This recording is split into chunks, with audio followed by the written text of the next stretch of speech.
I think just the red and, oh, damn. No, you good, you good. We'll cut that part out, you good.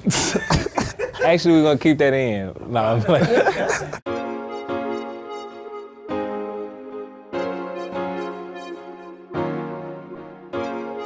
What's going on, world? Brand new episode of Open the Boxes there on your screen. I'm your host, George Kiel, and I'm here with Willie of Limited Supply. What's going on, man? Chilling, man. Pleasure to have you. Now, take me back to that first day that the shop opened. Was it like a madhouse in here, or did you have to kind of grow into that? Well, a lot of friends and family show support, you know. Yeah. So we got a lot of people that came through. Word spread around pretty fast. Traffic started picking up a lot in store. We were doing a lot of online before, and now we can't even put stuff online because it sells. It's been 3 years. As you can see, we just redid the store. So everything here is built from the ground up. All of this wasn't here when we first started.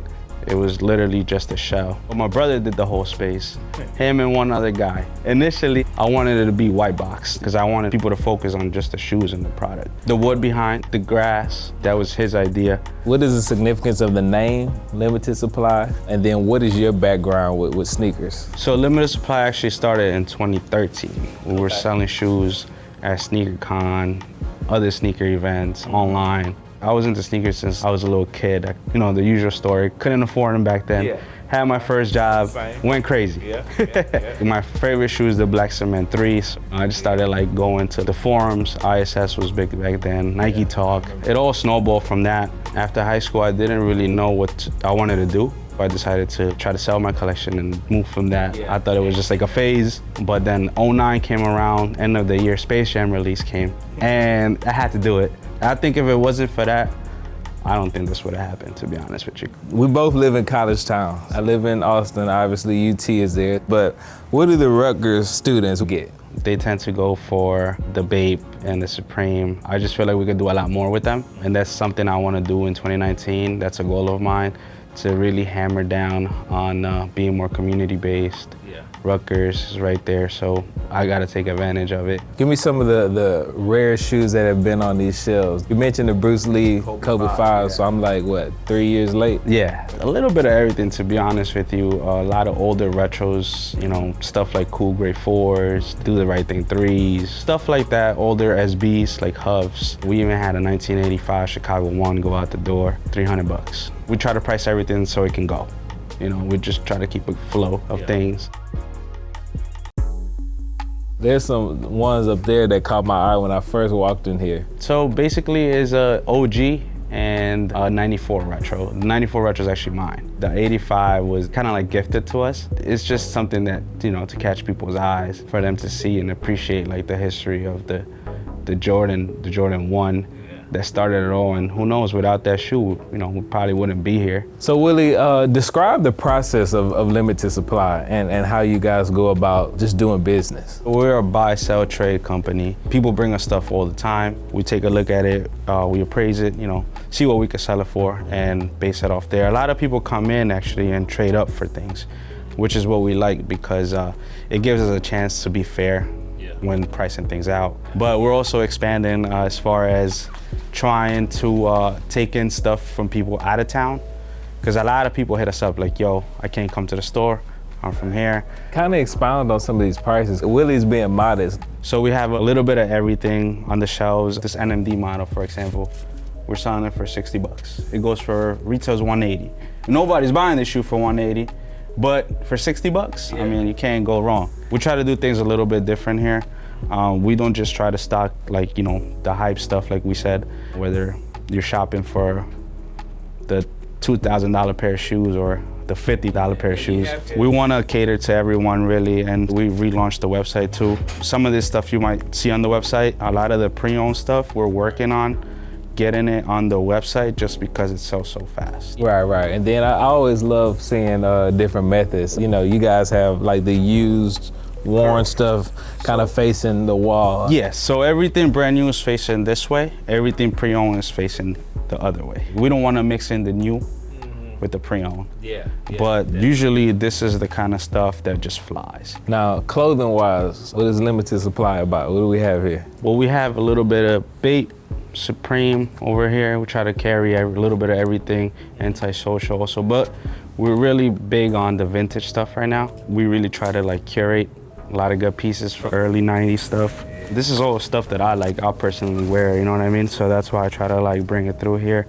A lot of World Cup 94 stuff I'm big on, just the colors. It's been picking up a lot, to be honest. We've seen a lot of traffic come down for more of like the vintage pieces rather than like the Supreme and Bape. You know, with the renovations and stuff, we just kind of wanted to bring a little bit of everything. No classic New Jersey Nets stuff in here? New Jersey Nets? You know what's crazy? That's kind of stuff actually goes pretty fast just because we're here, you know. You see a lot of vintage Nike, a lot of vintage sports stuff.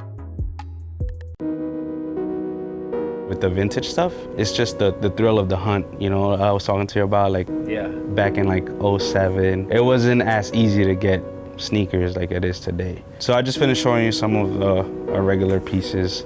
Now, one of my employees, Ike, he's gonna show you some of They're real limited supplies. Yeah, correct. Some of the stuff we keep in the back or next door. All right, Ike, Willie just told us about the ones that stare at you when you walk in, but what are some of the other rare pieces that we could find in limited supply? Okay, so right now on our countertop, we have the skater dyes, and we try to keep a well-rounded selection of SBs, you know. You got the Moon Landing Air Max 1s, the Bin 9, you got the 01 Breads, Yeezys, Metallic Gold 1s, Miami Night LeBrons, can't really see these anywhere. Kanye West Bases, I know these are definitely a classic. Pristine condition, size 13. You know, I know you say you wear a size 12, but you might have to. 11 through 13. Okay. And then you got the Shanghai 5s. These you don't really come by often. Last but not least, you got LeBrons. Oh, actually, hold on. Forgot about these in here.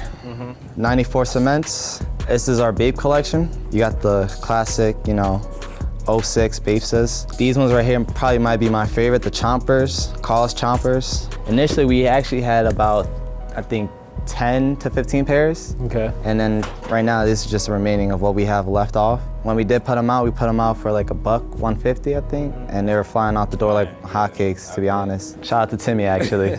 Apparel-wise, what's rare in here? We got all of our BOGOs and a couple of North Face pieces that we got from our homie Mike over at Copt. This yellow and purple one from 2003, you don't see that color anywhere. And I think majority of these pieces is hard to find and it's hard to come by. And we also got a couple of tees over there too as well. You mind getting this jacket down? Yeah, I got you, no problem. To take home? Oh, Blake. Nah, I got you. You can take a look at it. This is actually Jordan Flight jacket, you know. I think it's probably one of the dopest jackets we have in here. We actually came across a bunch of vintage Nike gear from the 70s, 80s. Wow. The tags, man. It's all history right there. For limited supply, you do a lot of the buying, and you told me you're always in Houston, right? Yeah. So kind of talk about that process of you going down to Houston, kind of scouring Houston and coming back up here with gems. The first time I went out there, you know, the whole goal was to hit thrift stores, you know, find a couple of pieces. And I bumped into this one guy. He was selling like Carhartt work in progress clothing. And you know, he was like, oh, well, my brother has a store somewhere in Houston. You should go hit him up. So the same day I went down there, you know, he had a lot of like curated Nike pieces and I was interested. A few hours later, fast forward, we get a hit up in our DMs. It was the guy I met at the flea market. He said, hey, if you're still in town, you know, you could come to our warehouse. I ended up walking into the warehouse and all I saw was piles and mountains of clothes. Great. And I was just so amazed and astounded. I kept a good relationship with them to come back down there again, you know, to do the same process. So now, every time I go out to Houston, I go to his brother's store, support them, cop a few pieces, then hit the warehouse. Now, Willie told us from the perspective of an owner with Rutgers right there, but you actually go to Rutgers. From a student aspect, what does it mean to have limited supply right here, right by the university? This store is probably like the coolest store around. It's not like a regular Foot Locker or a regular, you know, Kicks USA or something like that. I think just the selection in general makes it stand out alone. The implementation of clothing with the Supreme gear and the hype gear makes it 10 times better. Willie, tell me and tell everyone viewing, where can they find Limited Supply? Limited Supply is located on 279 George Street, New Brunswick. Instagram is @Limited Supply, @Limited_Supply.